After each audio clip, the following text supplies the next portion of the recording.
चाकण येथे भैरवनाथ कमिटी तिसरी आघाडी स्थापन। आजच्या मीटिंगमध्ये उपस्थितीत असणाऱ्या सन्माननीय सभासदांनी चर्चेत सहभाग घेतला।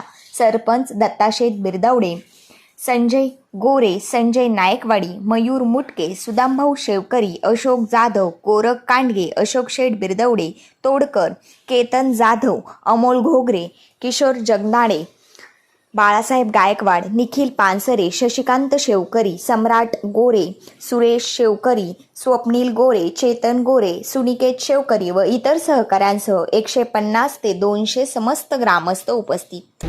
बंद पडल्या परत मागणी मंडळ मीटिंग झाली की ते ॲम्ब्युलन्स खराब झाले ते लोन मी दिलेली मी परत विकत घेतो। मी परत 2 लाख सर्वोच्च बोली झाली एक ट्रॅक्टर एक ॲम्ब्युलन्सची, तर मी 2 लाख रुपये देऊन ती ॲम्ब्युलन्स परत घेतली। पण मला ती ॲम्ब्युलन्स चालवायचीच नव्हती। ऐका आता ट्रॅक्टर नव्हता फक्त ट्रॉली होती, ट्रॉली सुद्धा विकली, ट्रॉली आणि हे 2 गोष्टी विकली। ट्रॉली घेतली कुरुळीवाल्यांनी 60,000ला आणि ॲम्ब्युलन्स घेतली मी 2 लाखाला परत। तर मला ती तोड्यात 25 रुपये खर्च झाला, कारण मला ॲम्ब्युलन्स वापरायचीच नव्हती। मला तिचा फक्त अपघात अपघात घेतल्यानंतर भाऊ त्याच्यावर मी माझं जनचेक ठेवलं, गावाला पैसे दिले। नंतर बाळासाहेब मला म्हणून बाळासाहेबच्या नाव करायचा आम्ही आरटीओ ऑफिस मध्ये गेलो, तिथं परत मी 12,000 रुपये भरले। ती गाडी म्हणली ॲम्ब्युलन्स नाव होत नाही म्हणून जाईल, मी म्हणून ती गाडीच नको। परत काहीतरी करोना काळात त्याच्यावर वाद उठला, कलेक्टरनी गाडी माहिती तर मी गाडी तोडलेली। पाटील म्हणले आहे तशी आणून लाव, मी गाडी आहे तशी मार्केटला आणून लावली। त्यानंतर गाडीचं काय झालं, चोरीला गेली का भंगारमध्ये विकली त्याची आपल्याला कल्पना नाही। मी आणि किशन गोरे ती गाडी 80,000ला विकून टाकली। हा म्हणजे काय ते सांग, आणि काय सांगितलं ते सांग। त्या काळात मला चाकणमध्ये यायची आठवडे नव्हतं, मी गाडी नसती म्हणून तुम्हाला पहिले 2 लाख रुपये द्यावा, कारण मी 2 लाख रुपये रोख दिलेले। 1 लाख चेक नी 1 लाख कॅश नी, ते पैसे पुढे माझे मी काय द्यायची गाडी परत, तरी मी गावाचा सन्मान म्हणून मी देऊन टाकली। बॉडी तयार केली तर कालदार दादा वाडेकर अध्यक्ष होते, मी सचिव होतो, तहसीलदार होते बिरदवडे, दत्ताशेठ बिरदवडे, हे सगळ्या गोष्टी होत्या। आम्ही सगळ्यांनी वर्गणी चांगल्या पद्धतीने गोळा केली, कुठेही वाद झाला नाही, सगळं व्यवस्थित झालं। बॉडी स्थापन झाली होती धर्मदायिकाच्या समोर परवानगीने सगळ्या गोष्टी केल्या, आम्ही कायदेशीर केल्या, वर्गणी गोळा केली। हिशोब कोण करून होता आम्हाला माहीत नाही, पैसे सगळे त्यांच्याकडे होते, भरपूर लाखात वर्गणी गोळा झाली, खर्चही त्यांनीच केला। पण सगळं झाल्यानंतर कालिदास वाडेकर आणि मी 3 ते 4 वेळा संबंधित व्यक्तींना, मला नाव नाही घ्यायचं, संबंधित व्यक्तींना 4, 5, 10 वेळा विचारलं हिशोब मांडा की जेणेकरून आपली परवानगी फक्त 90 दिवसांची होती। 90 दिवस याच्यासाठी होते, 91व्या दिवशी ती परवानगी कॅन्सल, 90व्या दिवसापर्यंत हिशोब मांडायचा आहे। यांनी खोट्या पद्धतीने 5,000 रुपये शिल्पीचा हिशोब तिथं मांडलेला आहे। आता त्याच्यावर सुद्धा मी कायदेतज्ञांची सल्ला घेतोय, मी पण कायद्याचा अभ्यास करतोय, कायदेतज्ञांचा सल्ला घेऊन फौजदारी दाखल करणार आहे। मी खोटा अर्थसंकल्प केला, तिथं ताळेबंद सादर केला।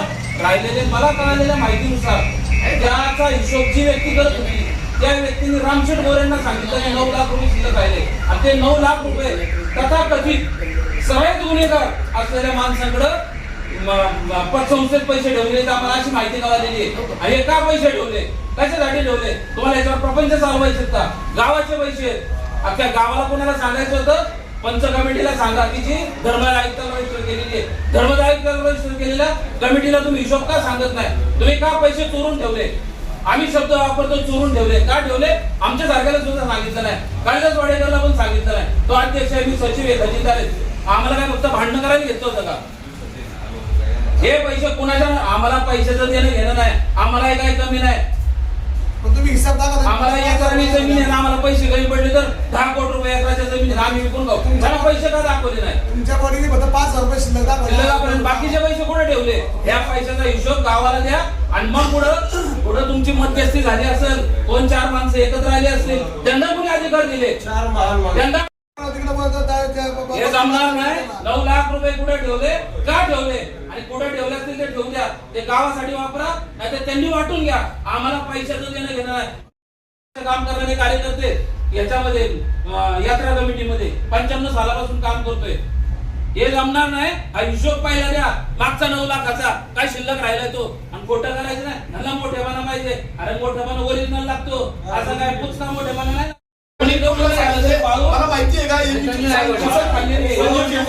यांच्या नावावर पैसे ठेवलेले बोलला. आल्यानंतर सादर केलेलं आहे. बरं, फोनवर सांगतो. याच्यावर कारवाई व्हावी. मला माहिती होतं का? पतपेढीमध्ये सुरक्षितराव मी 4-5 जणांच्या नावावर पतपेढीत टाकले. कंपूला माहिती होतं का किती होते ते? घेतलं नव्हतं, काय नव्हतं. नंतर त्यांना कळवलं ते पैसे टाकल्यानंतर. आता कोणाकोणाच्या नाव किती टाकलेले आहे का त्याचं का आपल्याकडे? काय ते पावत्या 5 पावत्या 4 का 5 पावत्या होते ते मी 5 अंक देऊन टाकले ते तेव्हा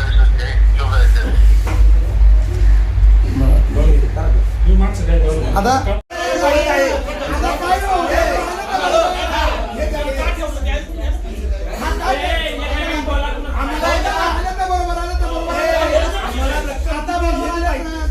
आता वादविवाद घालू नका. उलट आले आता बरं त्यांनी काय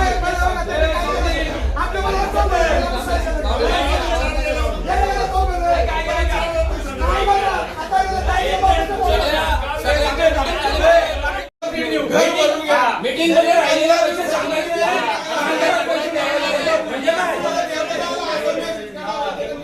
आम्ही पैसे गोळा करू, विषय